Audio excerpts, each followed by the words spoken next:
Let me ask you something straight out the gate. What would you do if three wannabe suburban tyrants tried to extort you at dawn for your safe code, right as you're just trying to head to work? I mean, would you hand it over, laugh in their faces, or do something completely unpredictable? Because that's the kind of morning I had the day I realized homeowners association is just another way of spelling neighborhood dictatorship. I'm Spencer Thornfield, 15 years in the Army Explosives Ordnance Disposal. That's right, I'm the guy who spent his prime turning bombs into oversized paperweights and making sure my limbs stayed attached. I survived 2 tours in Afghanistan and came back with a simple dream, a quiet corner lot peace, and neighbors who didn't care what I did as long as I mowed my lawn. Hell, isn't that the American dream? But that's not how Willowbrook Estates works, not anymore. It started just like any other Tuesday sun barely peeking over the cacti air, thick with the sweet smell of Palo Verde.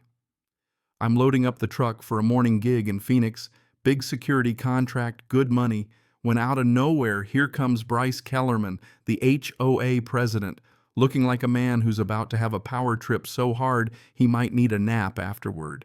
He plants himself in front of my bumper, clutching a clipboard like it's a shield.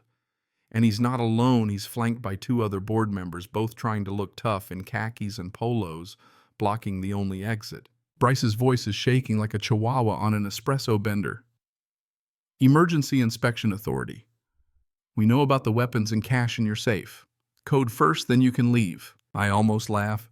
Buddy, I've dealt with suicide bombers. You're not even on the list. I kill the engine step out, boots slamming the asphalt. I lean against the hood, arms crossed, and look him square in the eye. Bryce, you're blocking my exit. That's false imprisonment. Unless you want to see a real emergency, you'd better move. He blanches, clipboard dropping an inch. But the real fun is just getting started. Now, before I tell you how this escalated into the kind of revenge you only read about on the internet, let me fill you in on how a combat vet like me ended up in this mess. Willowbrook Estates, the glossy brochures promised low-maintenance living, a community pool, and neighbors who wave but don't intrude. It was a slice of Arizona middle-class heaven. At first, anyway.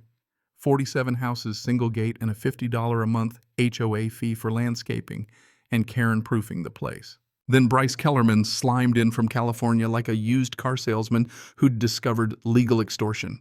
He gets himself elected HOA president with promises of enhanced community standards. His wife Stephanie, she's suddenly in charge of architectural compliance, which in her mind means measuring your grass with a ruler and snapping photos if your house numbers aren't exactly parallel. You ever feel the air get heavier, more tense, like a storm's coming? That's how Willowbrook felt after 6 months of Kellerman rule. Our HOA fees quadruple overnight. Enhanced services, they call it. Sure, all I noticed was more paperwork and more fines. I tried to lay low, just do my work, pay the fees, keep to myself. Until someone never found out who, but I have my guesses. Calls in an anonymous tip. Spencer Thornfield is running a weapons trafficking operation from his garage. Next thing I know, I got cops and board members peering through my windows, listing off military-sounding gear like they're casting for a bad action movie. Detective Ray Martinez, Goodman ex-Marine, clears me in 4 hours. Says, some people watch too much TV, brother. Case closed, right? Not for Kellerman. Oh no. For him, this is fresh meat. He starts spouting emergency inspection authority every chance he gets, demanding monthly checks of my property. Suddenly, my travel schedule is suspicious. My beige F-150 is militaristic. Seriously, they tried to claim my pickup was scaring children. Welcome to HOA hell. So there I am at the exit, my $50,000 contract evaporating because 3 clowns think they can shake down a combat vet with a clipboard. That's when Dolores Ramirez appears, a little old lady but with a glare that could cut steel. She shuffles over, watering can in hand, and whispers, "They destroyed the Hendersons. Military family. He drove them out, called them security threats. Sold for 30 grand under market. Dolores has stories, 3 other veteran families all forced out after months of anonymous complaints and harassment." I look at her, look at my house, look at Kellerman, smug as ever. That's when the switch flips. Time to take off the kid gloves. 3 days after the blockade, I come home from a jog and spot them 3 pro-grade security cameras pointed right at my place. Red lights blinking like the world's angriest Christmas tree. Kellerman's answer. Routine neighborhood safety enhancement. Please. This was psychological warfare, and I wrote the book on that. Within a week, they're driving by 8 times a day snapping photos.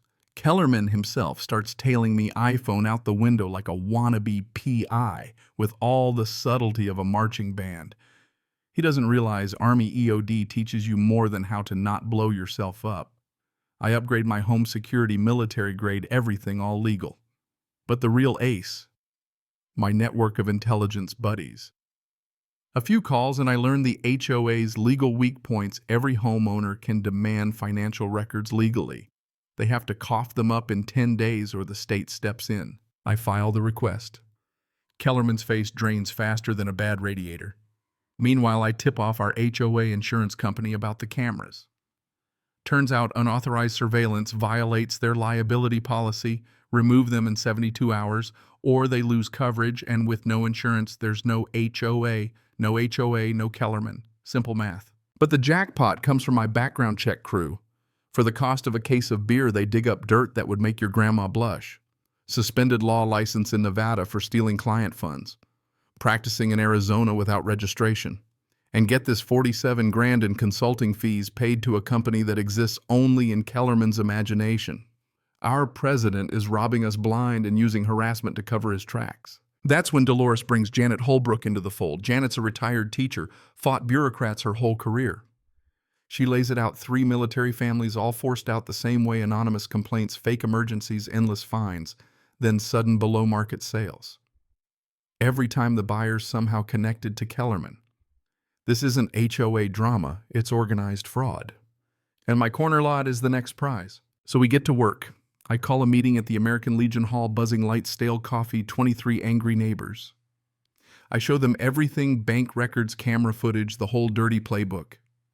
By the end, we've got enough signatures for a recall, enough evidence for criminal charges, and enough fire in our bellies to turn Willowbrook into a fortress. Kellerman, instead of running, goes full third world dictator. Anonymous flyers pop up, dangerous veteran hoarding weapons. Protect our children. Yeah, right. According to his fiction, I'm a PTSD-riddled arms dealer running a paramilitary cell out of my garage. He even calls my clients, tells them I'm under federal investigation. I lose contracts. That's when the rage boils over. So I go deep Army intel style. Turns out Kellerman's got a rap sheet fraud in 2 other states, sealed settlements, and a playbook for property theft that's downright elegant. Fake emergencies, raise fees, harass, force sales, buy low, repeat. Every military family is on a target list, complete with property surveys and background checks. But then Kellerman gets greedy. He breaks into my garage at 2 a.m., backpack stuffed with fake military gear, and what I later find out is movie prop contraband, all caught in 4K by my security cameras. The man can't even frame someone properly. But it's enough burglary evidence, tampering, conspiracy. Now we're talking federal crimes. Next thing you know, the whole block wakes up to sirens. Fire trucks, hazmat suits, the works. Kellerman standing in his yard, clipboard held like a crucifix, shouting about a gas leak at my house.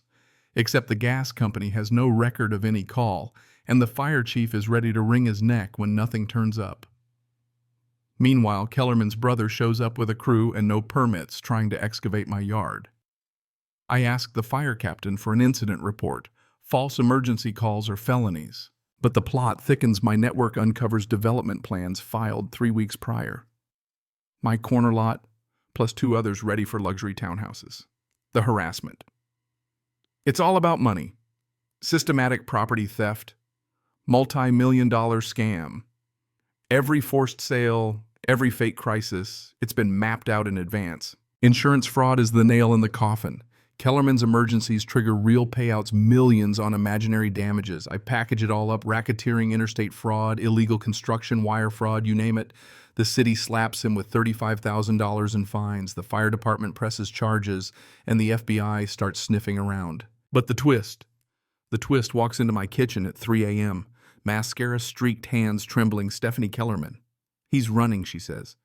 He's draining the accounts, planning to frame you for the missing money. She dumps a banker's box on my table, every fake invoice, every fraudulent transfer proof that Bryce has been double-dipping for years, bleeding us dry. The reserve fund is empty. The community owes $94,000, all funneled through shell companies. But Stephanie drops the bomb. The HOA insurance has a board member fraud clause. If he's convicted, insurance covers all losses. Turns out the insurer has been quietly investigating and all my evidence is exactly what they need. Now the cavalry's coming not just for me, but for every neighbor who got fleeced. We get serious. I coordinate with Patricia Finley, insurance investigator and ex-FBI, with a personality like a honey badger. We cross-reference every payment, every permit, every repair, all leading back to Kellerman's shell companies. Meanwhile, the neighborhood mobilizes veterans, parents, business owners. We gather statements, set up surveillance, coordinate with local media. The case snowballs, federal RICO asset forfeiture, the works. Kellerman, in his infinite stupidity, decides the best defense is more crime. He vandalizes my truck, bribes neighbors for fake testimony, even coaches kids to say I threatened them. Every move gets recorded. Then, when he starts calling my clients, torpedoing my consulting business with fake FBI stories, it crosses into wire fraud. That's a federal felony. But he's not done. One last attempt at sabotage, breaks in again, tries to plant evidence, except again, my cameras catch it all. This time, the Defense Department notices someone's trying to frame a cleared contractor. Federal investigators launch their own parallel probe. Kellerman has just pissed off the wrong set of people. The community rallies. Protests, boycotts, asset freezes. Kellerman's wife files for divorce. His brother's construction license is revoked and the media is all over it. The recall election is moot. Criminal prosecution is the main event now. Finally, the big night. The community center is packed, standing room only, feds everywhere, cameras flashing. I take the stage, lay out 3 years of evidence, systematic theft, targeting of veterans, domestic terrorism. The smoking gun audio of Kellerman bragging to his wife about taking everything from these stupid government sheep. Silence, then uproar. Parents demand justice, vets stand as one, elderly neighbors weep with relief. FBI. Special Agent Martinez steps forward. Mr. Kellerman, you're under arrest for violations of the RICO Act, federal wire fraud, mail fraud, domestic terrorism, and conspiracy to commit civil rights violations. The handcuffs snap shut.